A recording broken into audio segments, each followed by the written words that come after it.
ఇక ఇవాళ కేంద్ర బడ్జెట్ ప్రవేశపెట్టడం జరిగింది.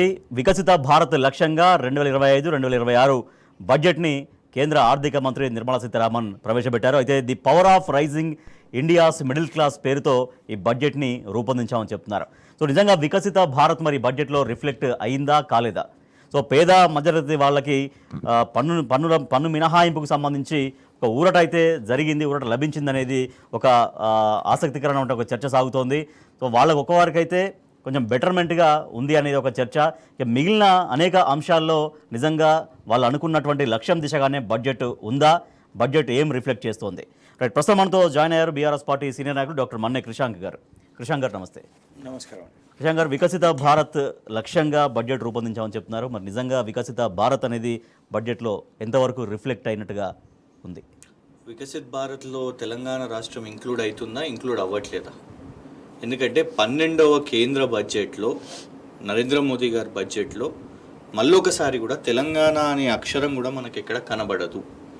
ఎందుకు ఇది చెప్తున్నాము అని అంటే, మీరు అనొచ్చు కేంద్ర బడ్జెట్ ఇది స్పెసిఫిక్గా యూనియన్ బడ్జెట్ కదా, రకరకాల అంశాలు ఉన్నాయంటే డెఫినెట్గా నేను ఇన్కమ్ ట్యాక్స్ అవి ఇష్యూస్ కూడా మాట్లాడతాను. కానీ ప్రైమరీగా ఒక స్టేట్, ఎందుకంటే మీరు ఫేవరెటిజంలో బీహార్కి ఎన్నికలు వచ్చినాయి, ఇప్పుడు ఎన్నికలు ఉన్నాయి కాబట్టి బీహార్లో ఈ సంవత్సరంలో ఎన్నికలు ఉన్నందుకు మీరు ఒక బీహార్ బడ్జెట్గా దీన్ని ప్రత్యేకంగా బీహార్ కోసము, అక్కడికి సంబంధించిన కోసీ నది కోసం మీరు నిధులు, అక్కడికి సంబంధించిన ఎయిర్పోర్ట్ కోసము, అక్కడికి సంబంధించిన ఐఐటి ఎక్స్పాన్షను, ఇట్లాంటి మీరు రకరకాల స్కీమ్స్ తీసుకున్నప్పుడు, బీహార్ కోసం మీరు ప్రత్యేకంగా ఇవి తీసుకున్నప్పుడు డెఫినెట్గా ఇవాళ తెలంగాణ కూడా తన హక్కులు అడుగుతుంది.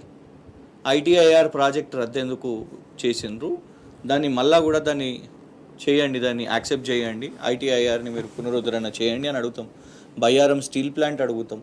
ఎందుకంటే ఇప్పుడు వైజాగ్ స్టీల్ ప్లాంట్ కూడా మొన్న మీరు 10,000 కోట్లు మీరు దానికి పెడతారు అని నరేంద్ర మోదీ గారు అన్నప్పుడు ఖచ్చితంగా డెఫినెట్గా బయ్యారం స్టీల్ ప్లాంట్ పెట్టండి అని కూడా మనం అడగడం జరుగుతుంది.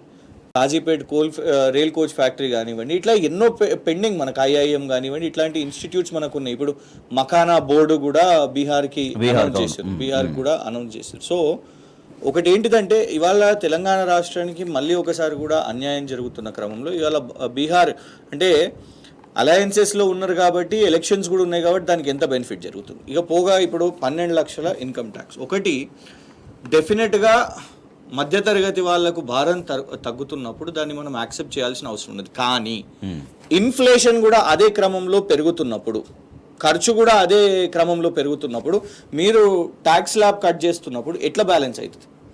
కేంద్ర ప్రభుత్వం ఇవాళ ప్రతి ఒక్క ధరలు చూడండి, మీరు పప్పుల నుంచి మొదలు పెట్టుకుంటే వంట నూనె వరకు మనం చూసుకున్నా కూడా ఏ స్థాయిలో ధర, పెట్రోల్ డీజిల్ ధరలు కానివ్వండి, అందులో భాగంగానే కదా డాలర్ ప్రైస్కి ఇవాళ 80 రూపీస్ మనము దాదాపు ఉన్నాము అని అన్నప్పుడు మీకు ఆ కాస్ట్ వాల్యూ బంగారంతో సహా ఇట్లా సామాన్యులకు మధ్యతరగతికి ఈ ధర పెరుగుతూ ఉన్నప్పుడు మీరు ట్యాక్స్ స్లాబ్ చేసి మనం గొప్ప అని చెప్పుకోవడం కాదు. అందుకే ఇవాళ చూడండి మార్కెట్ చూడండి, మార్కెట్ రెస్పాన్స్ చూడండి మీకు ఇవాళ బడ్జెట్ ప్రకారంగా. ఎందుకంటే క్యాపిటల్ ఇట్లా రిలీఫ్ ఇచ్చినప్పుడు వీటితో పాటుగా ధరల పెరుగుదల కాకుండా నియంత్రణ చేస్తే సరే ఇచ్చినందుకు ఒక రకమైనటువంటి బెనిఫిట్ చేరే అవకాశం ఉంటుంది. ఆ దిశగా కనబడలేదు. ఇప్పుడు ఉదాహరణకు వాళ్ళు దాన్ని కొంచెం పైన అంటే అఫ్ కోర్స్ తెలంగాణ రాష్ట్రం మనం కూడా కేసీఆర్ గారి ప్రభుత్వం ఈవీ పాలసీ మనం తీసుకున్నాం. ఇవాళ మీరు ఎలక్ట్రిక్ వెహికల్స్ విషయం మీదనే దాన్ని ప్రమోట్ చేసుకుంటూ దాని ధరలు తగ్గిస్తున్నారు. కానీ దాని బ్యాటరీ కానివ్వండి, దాని రా మెటీరియల్స్ కానివ్వండి, ఆ దిశగా మీరు ఫోకస్ చేయడము అది ఆ ఎక్స్ప్లెనేటరీ అదంతా కూడా ఇంకా మనకు లేదు. ఇన్ఫ్యాక్ట్ మనకు వచ్చే కొన్ని రోజుల్లో న్యూ రివైజ్డ్ స్లాబ్స్ ఈ ట్యాక్సెస్ది కూడా ఎక్స్ప్లెయిన్ చేస్తారు, దాన్ని రిలీజ్ చేస్తారు, అనౌన్స్ చేస్తారు అని చెప్తున్నారు. అల్టిమేట్గా ఏమంటున్నాము అని అంటే సామాన్యులకు కానివ్వండి, ఇప్పుడు రైతుల విషయంలోనే రైతుల కోసం మీరు ఏం చేస్తున్నాం రైతుల కోసము అన్నప్పుడు మేము రీసెర్చ్ కోసం ఇన్ని కోట్లు పెడుతున్నాము, ఇవి అవి అని చెప్తున్నారు. గ్రౌండెడ్ ఎన్ని అవుతున్నాయి ఇప్పటి వరకు మీ అనౌన్స్మెంట్స్ కూడా? ఇప్పుడు ఉదాహరణకు రాష్ట్రాలకు సపోర్ట్ సిస్టంగా మీరు ఎక్కడ చేస్తున్నారు? అండ్ ఇవన్నీ కూడా మీరు మళ్ళీ గమనించండి, కేంద్ర స్కీమ్స్ ఫోకస్డ్గానే జరుగుతున్నాయి. అంటే రాష్ట్రం ఏమన్నా అడగాలన్నా కూడా కేంద్రాన్ని ఇవ్వండి, ఎందుకంటే కేంద్ర ప్రభుత్వ స్కీమ్స్ ఈ లిస్ట్ అన్ని కూడా కేంద్ర ప్రభుత్వ స్కీమ్స్గా ఉన్నది. కానీ రాష్ట్రం, ఎందుకంటే రాష్ట్రాల ఆదాయంతో కేంద్రానికి కూడా బలోపేతం అవుతున్నది కదా, కేంద్రం బలోపేతం అవుతున్నప్పుడు మరి రాష్ట్రాన్ని కూడా ఆదుకోవాల్సిన అవసరం ఇదే కేంద్ర బడ్జెట్లో ఉన్నది. సో రాష్ట్రం చేపడుతున్న స్కీమ్స్కి కేంద్రం నుంచి సహకారం ఎక్కడన్నా రిఫ్లెక్ట్ అవుతుందా? పోనీ ఈసారి ఆశించారా తెలంగాణకి? అంటే మొదటి నుంచి మనం చూస్తున్నట్టుగా గత 9-10 సంవత్సరాల నుంచి తెలంగాణకు ఎప్పుడు కూడా బడ్జెట్లో గుండు సున్నానే. సరే, ఈసారి రాష్ట్ర ప్రభుత్వం 1,60,000 కోట్ల చిల్లర ప్రతిపాదనలు పంపించింది. మాకు పలానా స్కీమ్కి, పలానా ప్రోగ్రామ్స్కి ఇంత బడ్జెట్ కావాలనేది కేంద్రానికి పెట్టింది. అట్లీస్ట్ దాన్ని పరిశీలనలైనా తీసుకుంటారా లేదని మొదటి నుంచి ఏవైతే అనుమానం పడ్డామో అదే నిజమైందా ఇప్పుడు? అండ్ మరీ ముఖ్యంగా ఒకటి గమనించాలి ఏంటంటే, ఓట్లు పరంగా ఏమీ తక్కువ కాలేదు భారతీయ జనతా పార్టీకి. వాళ్ళకి 8 ఎంపీలు వచ్చినాయి కదా. మరి ప్రజలు కూడా ఈసారి వాళ్ళకి అవకాశం ఇచ్చినప్పుడు, ప్రతిసారి వాళ్ళకు పార్లమెంట్ దాంట్లో వాళ్ళ రిప్రజెంటేషన్ ఇస్తున్నా కూడా, ఇలా వాళ్ళకి 8 ఎంపీలు ఇచ్చినా కూడా, కేంద్ర మంత్రిగా ఉన్నా కూడా, మరి వాళ్ళ ఇక్కడ కనబడుతున్నది చెప్పండి? ఇవాళ ఆ కాంట్రిబ్యూషన్ కనబడతలేదు. తెలంగాణకు కేంద్ర ప్రభుత్వం నుంచి, భారతీయ జనతా పార్టీ నుంచి దక్కిన కాంట్రిబ్యూషన్ ఏంటిది? మీరు ఓట్ల పరంగా చూసుకుంటున్నప్పుడు మనకు స్పెసిఫిక్గా ఎందుకు ఇక్కడ మనకు రకరకాల, ఇవాళ రీజనల్ రింగ్ రోడే మేము ఏమంటున్నామంటే, ఇవాళ కాంగ్రెస్ ప్రభుత్వం ఉన్నది కదా అని మేము ఏదో మీరు వాటిని డైవర్సిఫై లేకుంటే పక్కన పెట్టేయం. ఎందుకంటే ఖచ్చితంగా గత ప్రభుత్వం, కేసీఆర్ గారి ప్రభుత్వం ఇవన్నిటిని ఇనిషియేట్ చేసింది. కాబట్టి ఇవాళ పర్ క్యాపిటా ఇన్కమ్ మాట్లాడుకుంటున్న ఆదాయం, ఈ రాష్ట్ర ఆదాయం డెఫినెట్గా గొప్పగా ఉందని ఎకనామిక్ సర్వే చెప్తున్నప్పుడు, లేకుంటే ప్రత్యేకంగా ఒక వి హబ్ గురించి మాట్లాడుతున్నప్పుడు, మీరు ఇట్లాంటివి ఎకనామిక్ సర్వేలో ఒక అచీవ్మెంట్స్గా, ఒక రాష్ట్ర అచీవ్మెంట్స్ మీరు చెప్తున్నప్పుడు, ఆ అచీవ్మెంట్స్కి మీ అసిస్టింగ్ ఎక్కడ ఉంది?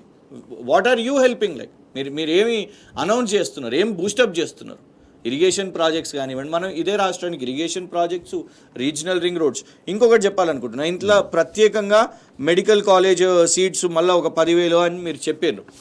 ఒకవైపు మొన్నటికి మొన్న ఇన్ఫ్యాక్ట్ హరీష్ రావు గారు కూడా దానికి వాయిస్ అవుట్ చేశారు. మనకు పీజీ సీట్స్లో అన్యాయం జరిగింది, మెడికల్ పీజీ సీట్స్లో మనకు అన్యాయం జరిగింది, కట్ ఆఫ్ అయినాయి. కాబట్టి ఇవాళ ఇట్లా స్పెసిఫిక్గా చెప్పాల్సిన అవసరం ఖచ్చితంగా ఉన్నది. ఎందుకంటే గతంలో ఏంటిదంటే, ఎన్డీఏ కంటే ముందు, నరేంద్ర మోదీ గారి కంటే ముందు స్పెసిఫిక్గా పలానా రాష్ట్రానికి ఇది వస్తుండే, మనకు రైల్వే ట్యాక్స్ సపరేట్గా ఉంటుండే, financial budget, railway budget, finance budget సపరేట్గా ఉంటుండే, అట్లా స్పెసిఫిక్స్ వస్తుండే.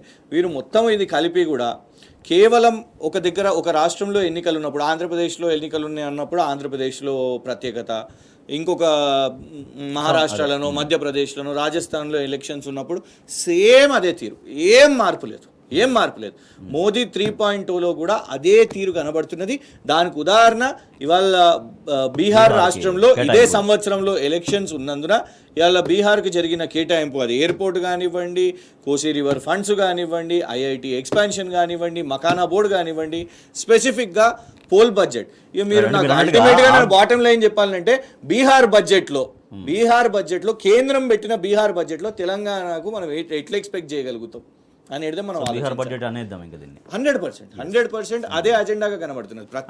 ఇప్పుడు ఆర్థిక సర్వేలో మాత్రం తెలంగాణ రాష్ట్రం అనేక రంగాల్లో మంచి పర్ఫార్మెన్స్ ఉంది, మంచి పురోగతి సాధిస్తుంది అనేది ఆర్థిక సర్వేలు ఉంటుంది. మరి అట్లాంటప్పుడు నిజంగా డెఫినెట్గా అటువంటి ఒక ఔత్సాహిక రాష్ట్రాన్ని, లేదంటే ప్రోగ్రెసివ్ స్టేట్కి అనేక రకాలుగా ఎంకరేజ్మెంట్స్ ఉండాలి, కేటాయింపులు ఉండాలి. అండ్ ఆర్థిక సర్వేలో రిఫ్లెక్ట్ అవుతుంది, కనపడుతుంది. మళ్ళీ బడ్జెట్లో విషయానికి వస్తే మాత్రం తెలంగాణ అనేది ఎక్కడ కనీసం ఊసు ఉండని పరిస్థితి. మీకు ఇప్పుడు రిజర్వ్ బ్యాంక్ ఆఫ్ ఇండియా కూడా ఎన్నోసార్లు చెప్పింది, మనము కాంట్రిబ్యూటింగ్ అంటే రెవెన్యూ, మన ఎకానమీ ఏదైతుందో మనము fourth largest contributor of Indian economy. ఇప్పుడు కేంద్ర ప్రభుత్వాన్ని చూస్తే ఈ బడ్జెట్లోనే మనకు కనబడుతున్నది. వాళ్ళు ఇప్పుడు ఫర్ ఎగ్జాంపుల్ బీహార్ లాంటి రాష్ట్రం, ఖచ్చితంగా మనం ఎందుకు అడుగుతాము అని అంటే, తెలంగాణకు కూడా మీరు ఎన్నో చేయాల్సినవి ఉన్నాయి, ఆ గ్రాంట్స్ ఇవ్వండి, మనకు రావాల్సిన హక్కులు మనకి ఇవ్వండి. బీహార్కి మీరు చేస్తున్నారు, తప్పేం లేదు, ఇతర రాష్ట్రాలకు కూడా ఖచ్చితంగా చేయాలి. We're not against India and other states. కానీ మేము అంటున్నది ఏంటంటే, వీళ్ళ దగ్గర ఒక రెవెన్యూ జనరేషన్ మోడ్ లేదు. ఎందుకు చెప్తుంది దీనికి ఉదాహరణ అంటే, అసలు bottom line Bharatiya Janata party వారు, కేంద్ర ప్రభుత్వం, నరేంద్ర మోదీ గారి ప్రభుత్వం రెవెన్యూని ఎట్లా జనరేట్ చేస్తుందంటే, second asset monetization plan 25 to 30 ఈ 5 సంవత్సరాల్లో వీళ్ళు ఎట్లా తీసుకొని రావాలి అని అంటే 10 లక్షల కోట్లు. 10 లక్షల కోట్లు ఎట్లా రెవెన్యూ జనరేట్ చేద్దాం అనుకుంటున్నారు? అసెట్ మానిటైజేషన్ ద్వారా. గతంలో దీపం నుంచి మొదలు పెట్టుకున్న తర్వాత ఏదైతే మన ప్రభుత్వ ఆస్తులు ఉన్నాయో అవన్నీ కూడా ప్రైవేటీకరణ, ఇక అదాని గారు, ఎయిర్పోర్ట్స్, ఇవన్నీ కూడా అది మీ ఎకానమీ బేసిస్గా, అంటే దాని బేసిస్గా రెవెన్యూ జనరేట్ చేద్దాం అనుకుంటున్నారు. సో మీరు ఎక్కడ కూడా తీసుకున్న స్కీమ్స్లో ఇందులో స్పెషల్గా కూడా ఏం కనబడతలేవు. ఇటు ఇన్ఫ్యాక్ట్ ఇగోండి 50,000 హెక్టేర్స్ ఆఫ్ ల్యాండ్ ఈ మిథిలాంచల్ కానివ్వండి, ఈ cobalt powder and waste, lithium ion battery, ఇది ప్రత్యేకంగా కిషన్ రెడ్డి గారికి సంబంధించిన ఈ థింగ్ ఇది. ఎస్, ఎందుకు అని అంటే ఈవీ క్యాపిటల్గా మనం ఒక మొబిలిటీ క్యాపిటల్గా చేద్దామని ఇక్కడ ప్రయత్నం చేసినాం. కేసీఆర్ గారు ప్రభుత్వం చేసింది. అమర్ రాజా బ్యాటరీస్ లాంటి వాళ్ళు ఇక్కడ పెట్టుబడి పెట్టాలని. దురదృష్టకరంగా కొత్త ప్రభుత్వం, కాంగ్రెస్ ప్రభుత్వం వచ్చి కేవలం అంటే వాళ్ళకు ఈవీ మీద అవగాహన లేదు, ఫార్ములా ఈ రేస్ మీద అవగాహన లేదు, వాళ్ళు దాన్ని రాజకీయం చేసేసి నష్టపోయినాం. కాబట్టి కానీ ఇట్లాంటి, ఎందుకంటే లిథియం విషయం మీద గతంలో మన మైనింగ్ డెవలప్మెంట్ కార్పొరేషన్ వాళ్ళు కూడా చిలేకి వెళ్ళి మనము అక్కడికి వెళ్ళి బ్యాటరీ, ఎందుకంటే ఈవీ పాలసీ, ఎలక్ట్రిక్ వెహికల్స్ దాని ధరలు కూడా తగ్గించాలి. ఇవన్నీ కూడా ఎందుకు చెప్తున్నాను అంటే ఇవి పాపం చాలామంది సామాన్యులకు అర్థం కాదు, కానీ ఇన్వెస్ట్మెంట్స్ తీసుకొని వస్తాయి. బీవైడి అనే సంస్థను గతంలో కేటీఆర్ గారు చాలా ప్రయత్నం చేశారు. మనం ఇన్ఫ్యాక్ట్ ఒక ఒప్పందం కూడా ఆల్మోస్ట్ కుదిరింది. బీవైడి అని చైనా సంస్థ, సుమారు 1,00,000 కోట్ల సంథింగ్, చాలా పెద్ద ఇన్వెస్ట్మెంట్ ఇక్కడ పెడదామని వాళ్ళు ఒప్పందాలు కుదిరించుకునే టైంలో కేంద్ర ప్రభుత్వం చైనా నుంచి ఇన్వెస్ట్మెంట్స్ చేయము అని చెప్పినందుకు బీవైడి సంస్థతో మనకు కాలేదు, అది ఇక్కడికి రాలేదు. లేకుంటే అట్లాంటిది వచ్చేది. ఎందుకు చెప్తున్నాను అంటే మీరు ల్యాండ్ మార్క్ చేయండి దట్ ఏ స్టేట్స్లో ఇయర్ మార్క్ చేసి ఈ స్టేట్స్లో పలానా ఇది తీసుకొని వస్తున్నాము అని అన్నప్పుడు డెఫినెట్గా ఈ పలానా రాష్ట్రాలు కూడా, ఇంకొకటి మనకు దుర్మార్గం ఎట్లుంటుంది అని అంటే నాన్ బీజేపీ స్టేట్ కూడా కాబట్టి ఖచ్చితంగా ఆ చిన్న చూపు కూడా మనకు కనబడుతున్న పరిస్థితి మనకు కనబడుతున్నది. గొంతెత్తి రేస్ చేసి మాట్లాడతారా అని అంటే రేవంత్ రెడ్డి గారు నరేంద్ర మోదీ గారి మీద పెద్దగా మాట్లాడారు. పోయి కలిసింది కూడా నాకు తెలిసి బడ్జెట్ కంటే ముందు పోయి నరేంద్ర మోదీ గారిని కలిసి బడ్జెట్స్, ఎందుకంటే ఇప్పుడు కొట్లాడవు, కనీసం కలవవు. మేమన్న గతంలో కొట్లాడిన వాళ్ళం, కొట్లాడి డెఫినెట్గా రైతుల కోసం వాళ్ళు చేయకపోయినా మనం చేసుకునే పరిస్థితి మనకు ఉండే. కానీ ఇవాళ నువ్వు కొట్లాడవు కూడా కాబట్టి కనీసం బతిమలాడన్న తెచ్చుకో మీ బడాబాయి దగ్గరికి వెళ్ళి, చోటాబాయి పోయి బడాబాయి దగ్గరికి వెళ్ళి తెచ్చుకుంటే మరి ఇవాళైనా కనీసం మాట్లాడతారా రేవంత్ రెడ్డి గారు, మనం చూద్దాం. వికసిత భారత్ లక్ష్యంగా 2025-26 బడ్జెట్ని ప్రవేశపెట్టామని కేంద్ర ప్రభుత్వం గొప్పగా ప్రకటించినప్పటికీ మరి ఆ వికసిత భారత్లో తెలంగాణ రాష్ట్రానికి చోటు లేదా? సో మనకేంటి ఈ బడ్జెట్లో అసలు మనకేమన్నా వచ్చింది ఉందంటే కేవలం గుండు సున్నా మాత్రమే. సో ఎందుకు తెలంగాణ పైన మొదటి నుంచి ఇదే వివక్ష కొనసాగిస్తుంది కేంద్ర ప్రభుత్వం అనేది అర్థం కానటువంటి పరిస్థితి. కేంద్ర ప్రభుత్వం వికసిత భారత్ లక్ష్యంగా బడ్జెట్ ప్రవేశపెట్టిందని చెప్తున్నప్పటికీ కూడా మరి వికసిత భారత్లో తెలంగాణ స్థానం ఏంటి? తెలంగాణకు ఎందుకు బడ్జెట్ కేటాయింపులు జరపలేదు? తెలంగాణకు ఎప్పుడుగా వచ్చే విధంగానే ఈసారి కూడా గుండు సున్నానే కేంద్రం ఎందుకు అందించింది? సో దీనిపైన రాష్ట్ర ప్రభుత్వం రియాక్షన్ ఎట్లా ఉండబోతుంది, ఎట్లా రియాక్ట్ అవుతారో చూడాల్సినటువంటి అవసరం ఉంది. కృషాంక్ గారు, దాదాపుగా 1,60,500 కోట్లకు పైగా ప్రతిపాదనలు పంపించారు. మాకు ఈ రంగాల్లో ప్రోగ్రామ్స్ తీసుకుంటున్నాం, కేంద్రం నుంచి మాకు సాయం అందించండి అనేది. సో ఇప్పుడు దానికి సంబంధించి ఎక్కడ రిఫ్లెక్ట్ అయితే బడ్జెట్లో అయినట్టు కనిపించట్లేదు. సో ప్రభుత్వం రియాక్షన్ లేదా ముఖ్యమంత్రి రియాక్షన్ ఎట్లా ఎక్స్పెక్ట్ చేయొచ్చు మనం? అంటే వీళ్ళు చాలా హుషారుగా కేంద్ర ప్రభుత్వం వాళ్ళు ఏం చేస్తారంటే కొన్ని అనౌన్స్మెంట్స్ చేస్తారు. దాని స్పెసిఫిక్ లొకేషను, జాగా మనకి ఏం కూడా తెలియదు. ఇందులో ఉదాహరణకు చెప్తాను మీకు. 5 national centers of excellence for skilling will be set up with global expertise and partnerships. Right? ఇక్కడ వీళ్ళు అదానీ యూనివర్సిటీ ఒకటి, అదానీ దగ్గరికి వెళ్ళి డబ్బులు తీసుకొని సరే అది వాపస్ ఇచ్చారు. మెగా అనే సంస్థ దగ్గరికి వెళ్ళి కూడా డబ్బులు తీసుకున్నారు. అదేదో స్కిల్ యూనివర్సిటీ అని పెట్టారు. నిజంగానే అది ఉంటే మరి దీంతో టైఅప్ చేసుకోండి. కాంగ్రెస్ ప్రభుత్వం వాళ్ళు, రేవంత్ రెడ్డి గారు అందులో టైఅప్ చేసుకుంటే నేషనల్ స్టేటస్ దక్కుతుంది. ఎందుకంటే ఇందులో మనకు స్పెసిఫిక్స్ తెలియదు.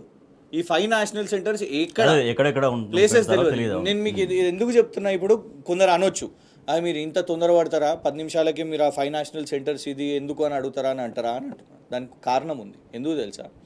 PM Mitra parks, 7 Mitra parks, textile parks అని అనౌన్స్ చేశారు. పరేడ్ గ్రౌండ్స్లో బహిరంగ సభలో నరేంద్ర మోదీ గారు అనౌన్స్ చేశారు. ఎక్కడొచ్చిందండి? తెలంగాణలో ఎక్కడున్నది? సుమారు 5 సంవత్సరాలు అయింది అనౌన్స్మెంట్ అయ్యి. ఎన్నోసార్లు కూడా, దాన్ని ఒక్కసారి కాదు చాలా చోట్ల కూడా అనౌన్స్ చేశారు. అనౌన్స్ చేసి 5 సంవత్సరాలు బడ్జెట్ అన్నప్పుడు సంవత్సరానికి ఉండాలి కదా. మీరు PM మిత్రా పార్క్స్ అని ఒక నిర్ణయం తీసుకుంటున్నప్పుడు అది ఎక్కడ చేపడుతున్నారో చెప్పండి, మాకు కూడా తెలుస్తుంది ఎక్కడ ఉన్నదో, ఎన్ని ఫండ్స్ వచ్చినాయో. సో ప్రకటనలకు పరిమితం కాకుండా దాని ప్రాక్టికాలిటీ ఎంతవరకు వచ్చింది, గ్రౌండ్ ఎట్లా అయింది అనేది కూడా తెలియాల్సిన అవసరం ఉంటుంది. ఇప్పుడు ఇందులో కూడా అందుకే మనకు ఒక అక్షరం కూడా తెలంగాణకు ఇది అని రాలేదు. అనేది అందుకోసమే మనం మాట్లాడుతున్నాం. అందుకే కదా ఈ 15 సంవత్సరాలు, సుమారు 15 సంవత్సరాలు అవుతుందా, 15 సంవత్సరాల పీరియడ్ వీళ్ళది. ఇది 12వ బడ్జెట్, 12 సంవత్సరాలు అనుకుందాం. 2014 నుంచి ఇక్కడ దాకా వచ్చినప్పుడు వాళ్ళు చెప్పేది ఒకటే ఒక అచీవ్మెంట్ వాళ్ళు చెప్పుకోగలుగుతారు మొత్తంలో. ఏంటిది? ఆ రామగుండం ఫ్యాక్టరీని మేము రినోవేట్ చేసినాం, మొత్తం దాన్ని మళ్ళీ స్టార్ట్ పునరుద్ధరించినాము అనేది అంటారు. కొత్తగా ఏం స్టార్ట్ చేసింది లేదు. దాంట్లో కూడా స్టేట్ గవర్నమెంట్ కాంట్రిబ్యూషన్స్ అవన్నీ కూడా ఉన్నాయి. అది తప్ప ఇది అంటే సంవత్సరం టు సంవత్సరం పనిచేయాలి కదా. ప్రతి నెల ఈ రాష్ట్రం ట్యాక్సెస్ కడుతున్నది, జిఎస్టీ పేరు మీద మీకు వసూళ్ళు అవుతున్నాయి, స్టేట్ ట్యాక్సెస్ మీకు వస్తున్నాయి, అవన్నీ కూడా అవుతున్నప్పుడు ప్రతి నెల మీకు ఇంత రెవెన్యూ వస్తున్నప్పుడు మీరు ఒక రాష్ట్రానికి కనీసం సంవత్సరం చొప్పున ఒక్కటి కూడా ఇవ్వలేరా? ఈ సంవత్సరం కూడా ఏం రాలేదు. ఇక దీనికి వీళ్ళు ఏమని చెప్తారు అంటే మేము రోడ్లు వేస్తున్నాము, రైల్వేస్ వేస్తున్నాము అని చెప్తారు. అది దేశవ్యాప్తంగా వేస్తున్నారు కదా. మేము అడిగేది స్పెసిఫిక్గా, అరే వరంగల్ ఎయిర్పోర్ట్ ఎన్నిసార్లు నుంచి డిమాండ్ ఉందండి? ఒకటి కాదు, 2 సార్లు, ఎన్నోసార్లు డిమాండ్ జరిగింది కదా. రైల్ కోచ్ ఫ్యాక్టరీ కొన్ని దశాబ్దాల నుంచి వాళ్ళే చెప్పారు, ప్రామిస్ చేశారు. ఒక ఇరిగేషన్ ప్రాజెక్ట్ టేకప్ చేయండి, ఒక జాతీయ హోదా కల్పించండి ఒక ఇరిగేషన్ ప్రాజెక్ట్కి.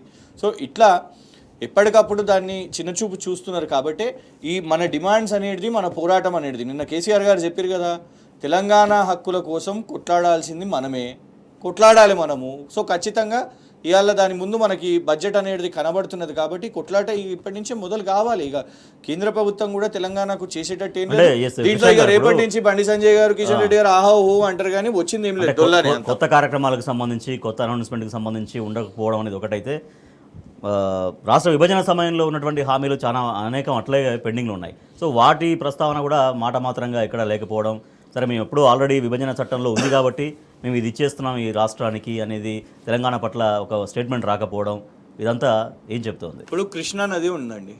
కృష్ణా నది కర్ణాటక నుంచి మనకు ఇక్కడ తెలంగాణలో ఎంటర్ అవుతూ ఆంధ్రప్రదేశ్ పోతుంది. 3 ఇష్యూస్ అంటే ట్రైబ్యునల్లో ఈ 3 రాష్ట్రాల ఇష్యూస్ ఉన్నాయి కదా.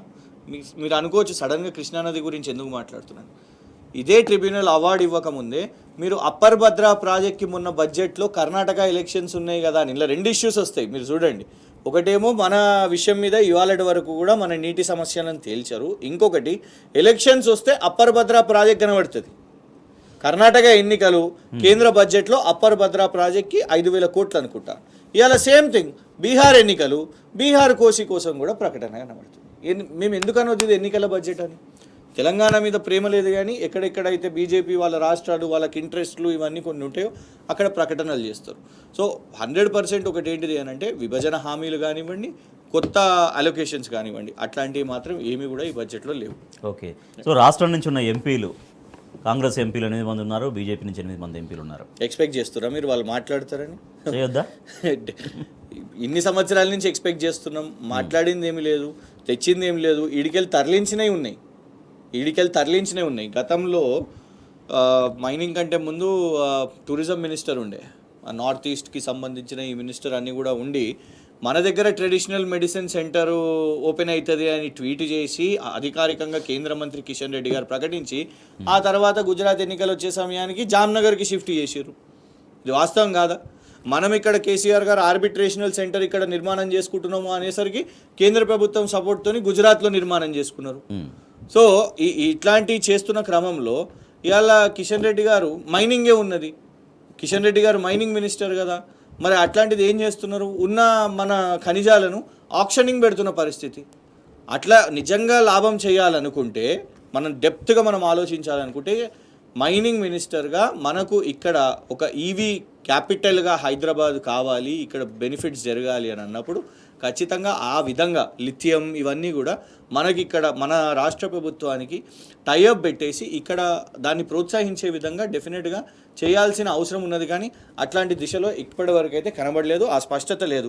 పెట్టండి మీరు. మన రాష్ట్రం నుంచి ఇప్పుడు 2 కేంద్ర మంత్రులుగా ప్రాతినిధ్యం వహిస్తున్నారు, బండి సంజయ్ అండ్ కిషన్ రెడ్డి గారు. సో 2 కేంద్ర మంత్రులు ఉన్నా కూడా రాష్ట్రానికి ఏమీ ఒరగకపోతే ఉండి ఏం ప్రయోజనం అనేది ఏం సమాధానం ఉంది అక్కడ? మీరు కరెక్ట్గా ఎత్తారు. ఒకటి హోంశాఖకు సంబంధించి గతంలో కిషన్ రెడ్డి గారు ఉండే, ఇప్పుడు వీరు హోంశాఖలో ఉన్నారు.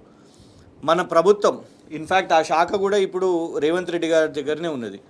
రేవంత్ రెడ్డి గారు మన ఛానల్ ఒకవేళ వాళ్ళైనా వాళ్ళ కాంగ్రెస్ ప్రతినిధులు ఎవరన్నా చూసినా కూడా మీ శాఖలోనే అంటే కేటీఆర్ గారు మున్సిపల్ శాఖలో మంత్రి ఉన్నప్పుడు మనము ట్రాఫిక్ అవన్నీ ఇబ్బందులు ఉన్నాయి కాబట్టి ఈ బేగంపేట ఇక్కడ అంతా కూడా ఒక ఫ్లైఓవర్ నిర్మాణం, పెద్ద ఫ్లైఓవర్ నిర్మాణం కావడానికి అక్కడ ఒక ప్రపోజల్ పెట్టుకున్నారు. అక్కడ కొంత పోలీస్ డిపార్ట్మెంట్ వాళ్ళ సెంట్రల్ది ల్యాండ్ ఉన్నది. దానికి సంబంధించిన ఎక్స్చేంజ్ కూడా మనం ఇస్తాము అని కూడా చెప్పినాం. దాన్ని కిషన్ రెడ్డి గారి డిపార్ట్మెంట్, హోమ్ డిపార్ట్మెంట్ దాన్ని ఇంకా ఫైనలైజ్ చేయలేదు, చాలా డిలే చేస్తున్నారు. బండి సంజయ్ గారు అదన్నా చేయండి, అట్లాంటి కంప్లీట్ అన్న చేయండి. బడ్జెట్లో మనకేం లేదు, మనకు పెద్దగా ఏం చేసింది లేదు, వారు మాట్లాడింది లేదు. ఇక్కడున్న రాజకీయాలు ఆ పద్మ అవార్డుల మీద వీరేమో గల్లీ పేరు పెడతాము అని వీళ్ళు అవమానపరుస్తున్నారు కదా. పాపం చనిపోయిన ఆయన పెద్ద మనిషిని శివరాజకీయాలు చేస్తున్నారు వీళ్ళు. ఆఖరికి నువ్వు తెలంగాణకి ఏం తీసుకొని వస్తావు అని అంటే ఈయననేమో చనిపోయిన ఆయన మీద దుమ్మెత్తిపోస్తున్నాడు, ఆయన తీవ్రవాదులకు పోల్చుతున్నారు కదా. ఎల్టీటీ అని అవి ఇవి వీళ్ళకి ఇస్తామా అని చెప్పి ఈయన అవమానపరుస్తున్నారు. వీళ్ళు మాకేం 10 ఓట్లు పడతాయి ఆ గద్దరన పేరు మీద అని వీళ్ళు మేము గల్లీ పేరు పెడతాం, మేము ఇది పేరు పెడతాం, నువ్వు ఇట్లా అంటావా అని వీళ్ళు మాట్లాడబట్టే. సో అల్టిమేట్గా బండి సంజయ్ గారి నుంచి అయినా రేవంత్ రెడ్డి గారి నుంచి అయినా కూడా తెలంగాణ రాష్ట్ర ప్రజలు కోరుకునేది ఏంటంటే గద్దరన్న పేరు మీద శివరాజకీయాలు చేసుడు కాదు. మీకు దమ్ము, కొంచెమన్నా ధైర్యము, కొంచెం సబ్జెక్ట్ ఉంటే మీరు వీళ్ళు పోయి ప్రధానమంత్రిని బృందం కలవాలి, వీళ్ళేమో పార్లమెంట్లో నిలబడి మాట్లాడాలి మంత్రులు. మన రాష్ట్రానికి ఏమైనా 5 పైసలు తీసుకొని వచ్చే లాభం ఏమైనా తీసుకొని వస్తే, ఏమైనా 5 ప్రాజెక్టులు తీసుకొని వస్తే సంతోషం. ఓకే, విభజన హామీలకు సంబంధించి సరే ఎక్కడ కూడా రిఫ్లెక్ట్ అవ్వలేదు, ఇది మేము నెరవేరుస్తున్నామని కూడా ఎక్కడ అనౌన్స్మెంట్ లేదు. ఇంకా పూర్తిగా విభజన హామీలన్నీగా పక్కకు నెట్టేసినట్టేనే దాని గురించి ఇప్పుడు భవిష్యత్తులో కూడా మనం అసలు నిజం చెప్పాలంటే మీరు నేను దీన్ని లాంగ్గా మనం పొడిగించి మాట్లాడే కానీ అందులో విభజన హామీలు కాదు, అసలు తెలంగాణ గురించి ఏం మాట్లాడలేదు. అది కేవలం ఒక 4-5 హిందీ పేర్లు చెప్తారు మనకు. ఇలా ఉదాహరణకు చెప్తాను, ఇందులో ఏమని తీసుకున్నారు, ఇండియన్ లాంగ్వేజెస్కి సంబంధించిన డిజిటలైజేషన్ పుస్తకాలు చేస్తాము అనేది ఇవన్నీ తీసుకున్నారు. అంటే మరి ఇందులో ఇమీడియట్గా తమిళనాడు వాళ్ళు అడుగుతారు, ఎందుకంటే మీరు హిందీ భాషను ప్రమోట్ చేయడానికి కానీ, ఎందుకంటే మన తెలుగుకు సంబంధించి మీరు అధ్యయనం చేయండి, డెఫినెట్గా మన లిటరేచర్ని పెట్టండి, మన చారిత్రక ఉద్యమాలు కానివ్వండి, ఇవన్నిటిని ఏం వర్క్ చేసిర్రు, ఏ దిశగా వర్క్ చేసిరని ఇవన్నిటిని మీరు డిజిటలైజ్ చేస్తారు. సో ఖచ్చితంగా ఒకటేంటిదంటే ఇందులో మస్తు క్వశ్చన్స్ అనేటివి ఉన్నాయి. కొన్ని సంవత్సరాల నుంచి వీళ్ళు ఇట్లా అనౌన్స్మెంట్స్ చేస్తూనే ఉన్నారు. అవి నిజానికి ఎగ్జిక్యూట్ అయినాయా, ఇంప్లిమెంట్ అయినాయా అంటే మాత్రం శూన్యం. అవి కాలేదు, ఇవన్నీ చేస్తారు కావచ్చు అని మనం ఆశించాలి. Okay right. ఇక రాష్ట్రానికి కేంద్ర బడ్జెట్లో ఏమి ఒరగలేదు. గత 9-10 సంవత్సరాలుగా తెలంగాణ రాష్ట్రం పట్ల కేంద్రం వివక్ష అదేవిధంగా ఇవాళ బడ్జెట్లో కూడా కొనసాగింది అని చెప్పొచ్చు. సో స్పెసిఫిక్గా అంటే అనేకం విభజన హామీలు ఉన్నాయి. బయారం ఉక్ ఫ్యాక్టరీ కావచ్చు, తర్వాత పాలమూరు రంగారెడ్డికి లేదంటే కాళేశ్వరం ప్రాజెక్టుకు జాతీయ హోదా కావచ్చు, ఇట్లా అనేక విభజన హామీలు అవన్నీ ఉన్నాయి. సో ఆ హామీల ప్రస్తావన కూడా ఎక్కడ కనిపించలేదు.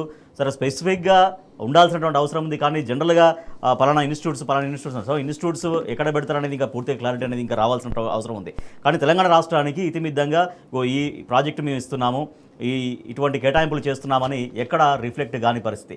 సో ఇవాళ రాష్ట్ర ప్రభుత్వం దాదాపుగా 1,60,500 కోట్లకు పైగా ప్రతిపాదనలు పంపించింది. పలానా ప్రోగ్రామ్స్ మేము తీసుకుంటున్నాం కాబట్టి వీరన్నిటికీ కేంద్రం నుంచి ఆర్థిక సాయం అందించమని. సో ఎక్కడా కూడా అవి బడ్జెట్లో రిఫ్లెక్ట్ కాని పరిస్థితి.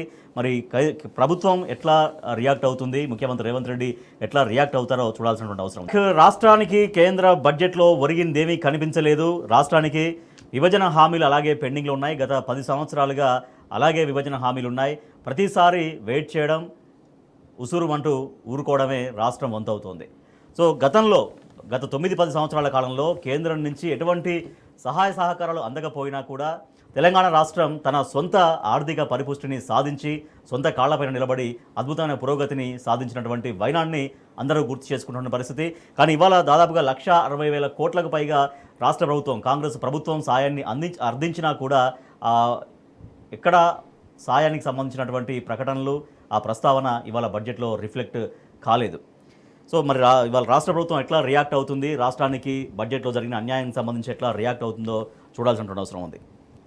అంటే కృషాంగ్ గారు, మరొకటి మేక్ ఇన్ ఇండియాకు సంబంధించి, మేక్ ఇన్ ఇండియా కోసం జాతీయ స్థాయిలో మరొక కొత్త ప్రణాళిక తీసుకొస్తామని అనౌన్స్ చేశారు. అసలు మేక్ ఇన్ ఇండియా స్టార్ట్ చేసిన ఉద్దేశం, గతంలో అది సాధించిన పురోగతి, మరి సాధించినటువంటి నెగిటివా, ఏమైనా డెవలప్మెంట్ కనిపించిందా, దానికి మళ్ళీ కొత్తగా మళ్ళీ తీసుకొస్తామని చెప్తున్నారు దాన్ని. అంటే ఒకటి అంకెల గారడి, ఉట్టి ప్రకటనల కోసం మేము ఈ ప్రచారము, ఈ బడ్జెట్లు ఇవి అనౌన్స్ చేస్తే అవి వాస్తవానికి ఉట్టిగా నీరు గార్చినట్టే. అనౌన్స్మెంట్ మంచిగా ఉండి, అరే అందంగా ఉండి, ఇలా బడ్జెట్ అంటే ఏమైపోతుంది రాజేష్ గారు, ఇవాళ అనౌన్స్ చేస్తారు, రేపటి వరకు చర్చ ఉంటుంది. నిర్మలా సీతారామన్ గారు ఆహా గొప్పగా ఒక ప్రెస్ మీట్ పెడతారు, అలా బీజేపీ వాళ్ళు ఒక 2-3 రోజులు టీవీలలో కూర్చొని ఇది చేసినాం అది చేసినాం అని చెప్తారు, తర్వాత కథం మర్చిపోతారు. నేను ఎందుకు ఇది చెప్తున్నా అంటే వన్ బై వన్ అంటే మనం స్పెసిఫిక్స్గా మాట్లాడుకుంటేనే బడ్జెట్లో అర్థమవుతుంది మనకు. ఇప్పుడు టాయ్ ఇండస్ట్రీ అంటే బొమ్మలు, పిల్లల బొమ్మలకు సంబంధించి కేంద్ర బడ్జెట్లో అనౌన్స్ చేశారు లోకల్ మ్యానుఫ్యాక్చరింగ్ అని. దీన్ని ఎంతవరకు వాళ్ళు సీరియస్గా ఉన్నారు చెప్పండి. ఇందులో మేము ప్రభుత్వమే టాయ్ మ్యానుఫ్యాక్చరింగ్ చేస్తాం, మేము క్లస్టర్స్ ఏర్పాటు చేస్తామని అంటే నిజంగా భారతీయ జనతా పార్టీ వాళ్ళు దీంట్లో చిత్తశుద్ధి ఉంటే బీఆర్ఎస్గా మేము డిమాండ్ చేస్తున్నాం, నిర్మల్ బొమ్మలకు చాలా ప్రత్యేకత ఉన్నది. అది నీరుగారిపోతుందని ఎప్పటి నుంచో కూడా కేసీఆర్ గారు గతంలో మాట్లాడినరు. కేసీఆర్ గారు ప్రభుత్వం కూడా కొంత ప్రయత్నం చేసింది దాని ఆ నిర్మల్ టాయ్స్ని మనము కాపాడుకోవాలి అనేసి. నీ క్లస్టర్స్లో నువ్వు చెప్పిన ఇవాళ టాయ్ మ్యానుఫ్యాక్చరింగ్ ఒక క్లస్టరు కేంద్ర ప్రభుత్వం, నిర్మల్ టాయ్స్ని మీరు ఆదుకోండి, అక్కడ సెటప్ చేయండి. ఇట్లా స్పెసిఫిక్స్ ఉండాలి. ఇది యాక్చువల్లీ బడ్జెట్ అనౌన్స్ చేసినప్పుడే వాళ్ళు ఒక స్టడీ చేసి ఉండాలి కదా, మేము ఇది తీసుకొని వస్తున్నామంటే ఇది పలానా రాష్ట్రానికి వెళ్తుందని. ఇది రాలేదు, సరే మనకు కౌంటర్గా మేము ఇదే అనుకున్నామంటే సంతోషపడతాం, రేపో మాపో అదే అనౌన్స్ అయితే. కానీ ఏమైపోతుంది, వచ్చే సంవత్సరానికి ఆ టాయిలు సెటప్ కావు, ఆ క్లస్టర్స్ రావు, ఈ స్కీమ్ మర్చిపోతారు. ఇది కేవలం ప్రచారం కోసం ఇట్లా. నేను అందుకే ఉదాహరణ మీకు చెప్పిన పిఎం మిత్ర పార్క్స్ అని అనౌన్స్ చేశారు, ఇప్పటి వరకు లేదు, అది తెలంగాణలో ఎక్కడ కూడా కనబడతలేదు. సో అందుకే ఇదైనా కూడా ఈ టాయ్ ఇండస్ట్రీలో మీరు తెలంగాణకు చోటు ఇవ్వండి, నిర్మల్కు చోటు ఇవ్వండి. ప్రత్యేకంగా నిర్మల్ ఈజ్ వెరీ పాపులర్ కాబట్టి, Nirmal toys are highly popular కాబట్టి, దానికి ఒక స్పెషాలిటీ ఉన్నది కాబట్టి దాన్ని మీరు కాపాడాలి. ఈ స్కీమ్లో దాన్ని కూడా పొందుపరచాలని కోరుతున్నాను. ఓకే, ఇందాకంటే మేక్ ఇన్ ఇండియా గురించి మాట్లాడండి. మేక్ ఇన్ ఇండియా అనేది ఏమైనా సక్సెస్ఫుల్ అయిందా? మేక్ ఇన్ ఇండియా నేను మీకు ఎందుకు దాంట్లో ఉదాహరణ మీకు అది చెప్తున్నా. మేక్ ఇన్ ఇండియాలో అల్టిమేట్గా ఈచ్ స్టేట్స్లో డిస్ట్రిక్ట్స్ స్పెసిఫిక్గా they are known for something. Toys కానివ్వండి, క్లోదింగ్ కానివ్వండి, ఇవాళ మన నారాయణపేట, గద్వాలు, వాటికి ఉన్న మీకు హ్యాండ్లూమ్ వీవర్స్, మీరు కేంద్ర ప్రభుత్వం నుంచి ఏం సహాయం చేశారు? అక్కడ దాకా ఎందుకు వెళ్తున్నాం? అక్కడ మన గద్వాల అర్ణమ్మ, ఇటు బండి సంజయ్ గారు, రాజన్న సిరిసిల్ల, కరీంనగర్ వాళ్ళకే వస్తుంది. చేనేతల కోసం మీరు ఏం చేసిండ్రు? ఏమన్నా స్పెషల్గా ఏమైనా నిధులు తీసుకొని వచ్చిండ్రా? తీసుకొని రాలేదు కదా. సో మేక్ ఇన్ ఇండియా ఎక్కడ ఎగ్జిక్యూషన్లో ఎక్కడ కనబడుతున్నది? ఇవాళ మనకు ఇక్కడనే మన తెలంగాణ రాష్ట్రంలోనే మనం ఏం ప్రొడ్యూస్ చేస్తున్నాము ఇన్ సపోర్ట్ ఆఫ్ కేంద్ర ప్రభుత్వం. మనం ప్రైవేట్ వాళ్ళ నుంచి మనం డెఫినెట్గా రాష్ట్ర ప్రభుత్వం ఒక ఫాక్స్కాన్ అనే సంస్థను తీసుకొని వచ్చినాము. వాళ్ళు మనకు రైల్ కోచ్ ఫ్యాక్టరీ చేస్తలేరు కాబట్టి మేధా అనే ఒక సంస్థను మనం తీసుకొని వచ్చి ఇక్కడ వాళ్ళు ప్రైవేట్గా చేసుకుంటున్నారు. ఇట్లా అవుతుంది. కానీ కేంద్ర ప్రభుత్వం పలానా ప్లాంట్ ఇక్కడ తీసుకొని వచ్చి మేము హైదరాబాద్లో, తెలంగాణలో, లేకుంటే రంగారెడ్డిలో ఎక్కడనో ఇది పెట్టి మేము మేక్ ఇన్ ఇండియాని ప్రోత్సహిస్తున్నాము. ఆత్మనిర్భర్ భారత్, వికసిత్ భారత్ పేర్లే మారినాయి. ఆత్మనిర్భర్ భారత్ మొన్నటి వరకు సెల్ చేసిర్రు, అది అయిపోయిన తర్వాత ఇప్పుడు వికసిత్ భారత్, ఇట్లా రకరకాల భారత్ పేర్లే మారుస్తున్నారు, హిందీ పేర్లు పెడతా ఉన్నారు. కానీ అది తెలంగాణ రాష్ట్రానికి ఏ విధంగా లాభం చేస్తున్నాము? మేము ఇది స్పెసిఫిక్గా ఇది తీసుకొని వచ్చినాం. ఆత్మనిర్భర్ భారత్ ఇది తెచ్చినాం, వికసిత్ భారత్లో ఇది తెచ్చినాం, ఇంకేదో భారత్లో ఇది తెచ్చినాం, డిజిటల్ భారత్లో ఇది తెచ్చినాం, సింహం భారత్లో ఇంకోటి తెచ్చినాం అని ఇట్లా తీసుకొని చెప్తే ఏమన్నా అర్థమవుతుంది. కానీ అదర్వైజ్ ఇది ఒకటి కాదు, రెండు కాదు, 12 సంవత్సరాల ప్రభుత్వం ఇది. 2014 నుంచి మొదలైంది, 12వ బడ్జెట్. అంటే ఒక పథకం అనౌన్స్ చేసినప్పుడు లేదా తీసుకొచ్చినప్పుడు ఆ లక్ష్యాన్ని చేరుకుంటేనే ఆ ఉద్దేశం నెరవేరినట్టు. ఒక పథకాన్ని 12 బడ్జెట్లలో అది కాలేదు, యాష్టకొచ్చేది అందరికి కూడా. తెలంగాణ వాళ్ళు, తెలంగాణ ప్రజలు ఎవ్వరు కూడా నరేంద్ర మోదీ గారు బడ్జెట్ వచ్చినప్పుడు పెద్దగా ఇంట్రెస్ట్ ఏం చూపిస్తలేదు. ఎందుకంటే అల్టిమేట్గా మనకేం రాదు, దాన్ని చూసేది లేదు, వేస్ట్ అనేసి కూడా అందుకే నిజం చెప్పాలంటే ఒకప్పుడు మేమే జస్ట్ మన మధ్యలో ఒక టాక్, మేమే ఒకప్పుడు బడ్జెట్ అన్నప్పుడు వాస్తవానికి 6-8 డిబేట్లు ఉంటుండే ఒక్కొక్క రోజులో. ఇవాళ అందరు డిబేట్లు కూడా మూసేసారు, రాదులే తెలంగాణగా కేంద్ర బడ్జెట్లో అని ఎవరు కూడా పెద్ద చర్చ కూడా ఎవరు పెడతలేరు. ఎందుకంటే నిజంగా కూడా అడిగి అందరు డిమాండ్లే చేస్తున్నారు. కానీ ఆ డిమాండ్స్ ఎప్పుడు కూడా ఫుల్ఫిల్ కాకుండా, వీళ్ళు అనుకుంటున్న స్కీమ్స్లో మనం ఇంక్లూడ్ కాకుండా, మేక్ ఇన్ ఇండియా లాంటి స్కీమ్లో మనకి ఏది కూడా ఆన్ గ్రౌండెడ్ కాకుండా అట్లాంటి ఇన్వెస్ట్మెంట్స్ నిజంగా కూడా ఆ స్కీమ్స్గానే ఉంటే పెద్దగా దాన్ని ఎవరు కూడా సీరియస్గా అవి ఇంప్లిమెంట్ అవుతున్నాయని అనుకోరు. ఎంఎస్ఎంఈస్ దాంట్లో కూడా మీరు ఎన్ని ఎంఎస్ఎంఈస్కి ఇక్కడ ఫండింగ్ చేసారు? చలో నిమ్సే ఉన్నదండి, NIMZ సంగారెడ్డిలో ఎన్ని ఫండ్స్ ఇచ్చారు? నిర్మలా సీతారామన్ గారు ఇఫ్ ఐఎమ్ రైట్ వచ్చిరు కూడా ఎలక్షన్స్ టైంలోనో ఎప్పుడో ఎలక్షన్స్కి ముందు 2022లో ఎప్పుడో వచ్చి టూర్ చేసిపోయారు. చెప్పండి వాళ్ళ మీరు దానికోసం ఎన్ని నిధులు శాంక్షన్ చేసారు? చేయలేదు. మనం అడిగినాం, ఫార్మా క్యాపిటల్ ఉందని అడిగినాం, రకరకాలు ఉండే మనం అడిగినప్పుడు కూడా వాళ్ళు ఏమీ ఇవ్వలేదు. ఇప్పుడున్న ప్రభుత్వం అటు ఇటు కొన్ని మార్పులు చేర్పులు చేస్తున్నారు కాబట్టి వీళ్ళ ప్రయారిటీస్ వీళ్ళు ఏం పోయి అడుగుతారో ఏం తీసుకొని వస్తారో చూడాలి. ఓకే, ఇంకోటి జల్ జీవన్ మిషన్ అనేది, సో తెలంగాణ రాష్ట్రంలో మిషన్ భగీరథ నుంచి దాన్ని ఇన్స్పైర్ అయ్యి జల్ జీవన్ మిషన్ అన్న హర్ ఘర్ జల్ జీవన్ మిషన్ అనేది స్టార్ట్ చేశారు. సో 2028 వరకు దాన్ని ఆ పథకాన్ని పొడిగిస్తామని చెప్తున్నారు కేంద్రం. కానీ అది ఎంచుకున్నటువంటి ఆ ఉద్దేశమైనా ఆ లక్ష్యమైనా కూడా నెరవేరినట్టుగా ఏమి కనిపించిన పరిస్థితి. అంటే ఒకటి తెలంగాణలో మనం పైప్డ్ వాటర్ ప్రతి ఇంటింటికి నల్ల నీళ్లు మనం తీసుకొని రావాలి అనేసి పైప్స్ తీసుకొని రావడం, అదంతా కూడా మనం తాండాలలో కూడా మనము నల్ల లేపి చేయడం జరిగింది. ఇన్ఫ్యాక్ట్ కంప్లీషన్ 100% చేసుకున్నాము.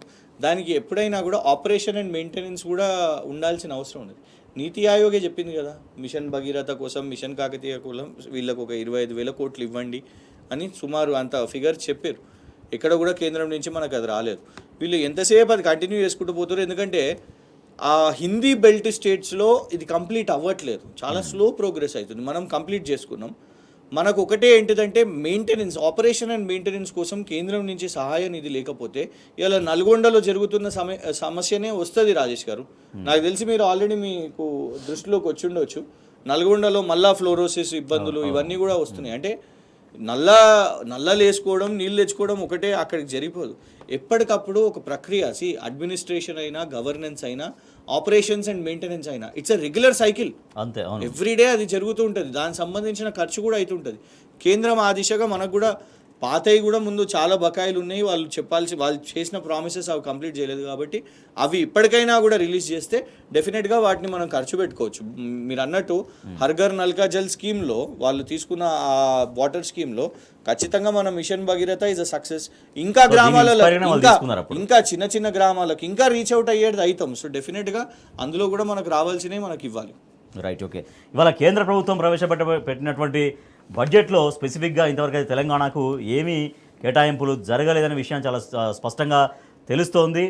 కానీ మొదటి నుంచి కేంద్రానికి తెలంగాణ అంటే ఎంత వివక్ష ఉందో అదే వివక్ష ఇవాళ రిఫ్లెక్ట్ అయింది. ఎందుకంటే తెలంగాణ అనేది లాస్ట్లో ఏర్పడినటువంటి రాష్ట్రం. విభజన హామీలు ఉన్నాయి, చాలా క్లియర్గా హామీలు నెరవేర్చాల్సినటువంటి అవసరం ఉంది. కానీ ఆ హామీల ప్రస్తావన ఎక్కడ ఇవాళ బడ్జెట్లో కనిపించని పరిస్థితి. సో రాష్ట్ర ప్రభుత్వం దాదాపుగా 1,60,000 కోట్లకు పైచిలుకు ప్రతిపాదనలు పంపించింది. మాకు ఈ రంగాల్లో అంటే ఈ ప్రోగ్రామ్స్కి మాకు బడ్జెట్ కేటాయించండి అంటారు. బట్ ఎక్కడ కూడా అవి రిఫ్లెక్ట్ కాలేదు. మరి రాష్ట్ర ప్రభుత్వం ఎట్లా రియాక్ట్ అవుతుందో చూడాల్సినటువంటి అవసరం ఉంది. 2025-26 వార్షిక బడ్జెట్లో కేంద్ర ప్రభుత్వం కీలక నిర్ణయం తీసుకుంది. వేతన జీవులు, మధ్యతరగతి ప్రజలకు భారీ ఊరట కల్పిస్తూ పన్ను మినహాయింపులు ఇచ్చింది. 12 లక్షల రూపాయల వరకు వార్షిక ఆదాయంపై పన్ను మినహాయింపు ఇస్తున్నట్లు ప్రకటించింది. ఇప్పటివరకు ఉన్న సంక్లిష్టమైన ఆదాయ పన్ను స్లాబ్లను కూడా కుదించింది. 4 లక్షల రూపాయల వరకు పూర్తిగా పన్ను మినహాయింపు ఇవ్వగా 4 నుంచి 8 లక్షల వరకు 5% పన్ను విధించింది.